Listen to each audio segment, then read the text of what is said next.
Алматы қаласында бірыңғай көлік тұрағы жүйесі енгізілді. Күндізгі 8:00-ден кешкі 19:00 аралығында тұрақ ақылы, өзге уақыттарда тегін.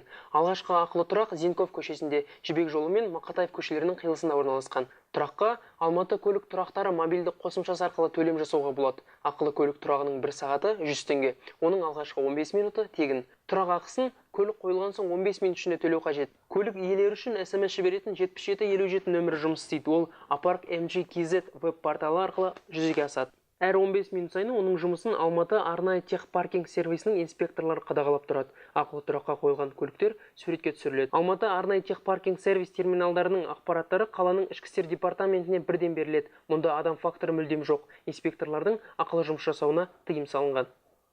Ақылы көлік тұрақ аумағында ардагерлер мен мүгедектер үшін барлық жағдай жасалған, ал электромобильдер үшін тұрақ тегін. Сондай-ақ тәулік бойына көлігін қоямын деушілерге жылдық және түнгі абонементтер алуға рұқсат беріледі.